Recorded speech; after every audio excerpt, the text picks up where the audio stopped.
لن ينسانا الله، لن ينسانا الله. السلام عليكم ورحمة الله وبركاته. يعطيكم العافية يا اخوان، اينما انتم واينما كنتم، اهم شيء تكونوا تحبوا طارق حسون. اليوم ان شاء الله راح نورجيكم ان شاء الله على بعض الاعشاش او بعض انتاجنا 2023. الحمد لله رب العالمين بعد النكسة اللي كنا فيها، الحمد لله رب العالمين ربنا بعوضنا خير وعوضنا خير الحمد لله رب العالمين. واول عش يا اخوان عندنا هذا العش تبارك الرحمن، خلينا نورجيكم اياه. هذا العش فيه 4 فراخ يا اخوان، شايفين تبارك الرحمن 4 فراخ، عمره اليوم يمكن 9 أيام تقريبا. بسم الله ما شاء الله تبارك الرحمن. أي شيء واحد، أي شيء يا إخوان، أي واحد فيكم بيعجبه أي شيء داخل السلاكة يعني فضلا وليس أمرا ذكر الله. وهي يعني شيء يعني من السنة أن الإنسان يبارك لأخوه المسلم، يقول تبارك الرحمن أو ما شاء الله تبارك الرحمن، أو يبارك له يعني ألا يبرك يعني فيقول تبارك الرحمن. بسم الله تبارك الرحمن. هذول 4 فراخ بسم الله ما شاء الله الحمد لله رب العالمين. بداية كان نموهم ما كانش معجبني، لكن الحمد لله رب العالمين سبحان الله مرة واحدة مختلف أمورهم وصار بسم الله ما شاء الله عليهم. هذول الفراخ ال4 الأوائل إخوة بسم الله ما شاء الله. خلينا ننتقل أنا وياكم على عش آخر فيه فراخ.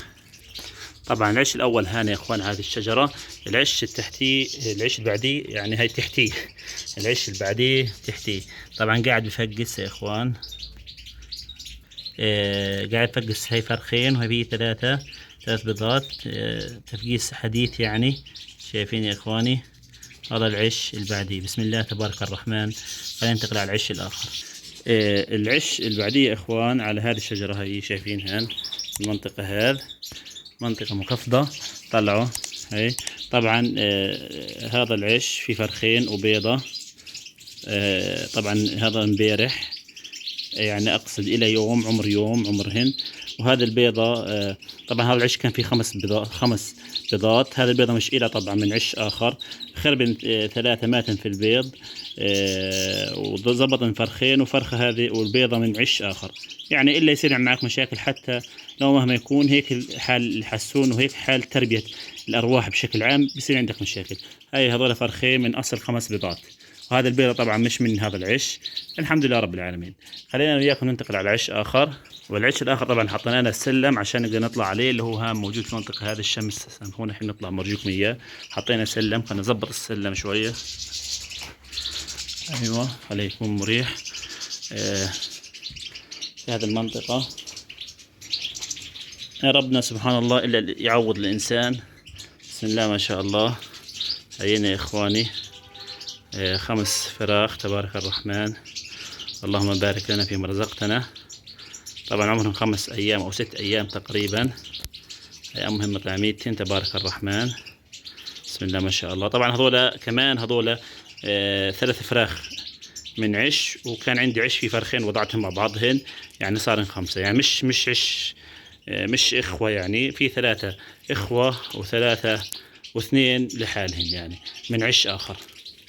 جمعت مع بعضهم قلت حرام يضلهن على نفس يعني، او يكون في عشين، لا حطيتهم في عش واحد والحمد لله رب العالمين امورهم مشت.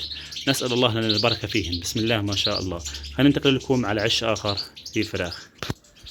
والعش الأخير يا إخوان اللي فيه فراخ، هي هذا فيه 4 فراخ يا إخوان بسم الله ما شاء الله. هينا شايفين طبعا زي ما قلنا لكم العوض بوجه الله. يعني احنا في بداية كانت الامور صعب علي وخسرت كثير، لكن الحمد لله رب العالمين ربنا ان شاء الله راح يعوضني وعوضني يعني الحمد لله رب العالمين.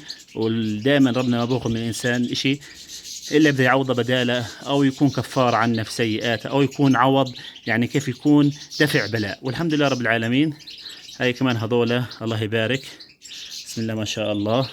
هذول الأعشاش 4 أو 5 اللي أنا ورجيتكم إياهن يعني شهر 6. هذا التصوير بداية شهر 6 2/6/2023. نسأل الله لنا ولكم البركة فيما رزقنا. إذا أعجبكم إشي وشفت إشي أعجبكم يا ريت تباركوا وتقولوا ما شاء الله. هذا فيديو اليوم يا إخوان، إذا أعجبكم ما تنسوا تضغطوا لايك وتشتركوا في القناة. والسلام عليكم ورحمة الله وبركاته.